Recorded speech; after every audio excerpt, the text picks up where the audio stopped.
I'm Christopher Fix. I'm the CEO of the Dubai Mercantile Exchange based in Dubai. DME has been experiencing a very strong growth trend in the last year. I started in August of 2012, and since then we've had 9 out of 10 months of month-on-month growth.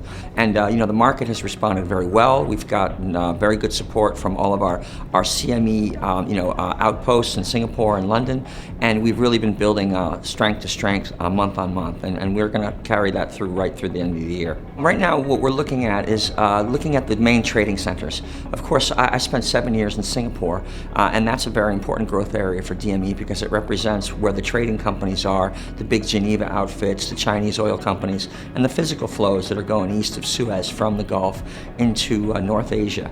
So that's important, but what we've really been surprised positively about is the strength of London. London is now the world's largest oil trading hub, and we've had a great run here in terms of bringing more players into the market. Royal Bank of Scotland joined us in February of this year, and they obviously have customers who are interested in DME. So for me, while we grow each of the centers, London offers the most promise for the next stage of our growth.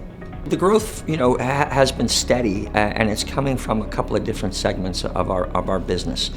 Firstly, from the physical players in Asia. They're in Singapore, they're in China. They're moving a lot of crude oil from the Gulf into China and to Japan and Korea. So they're obviously key players for us.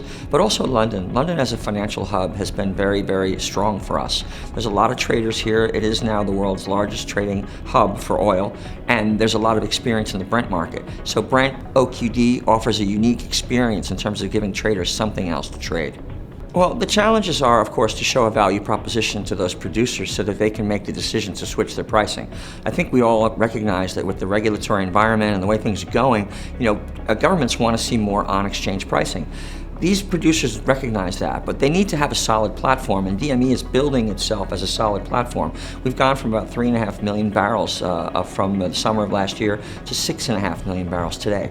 We've really taken some meaningful steps forward, and I'm quite convinced and that these producers are going to recognize that the exchange-traded platform is the way to go, and they're going to pick their time. And in the meantime, we're going to just continue to develop our markets. Better bid-offer spreads, better liquidity down the curve, more integration with CME, especially on a global energy products focus, and these are the pieces that are coming together now, and that's why we're seeing such good growth.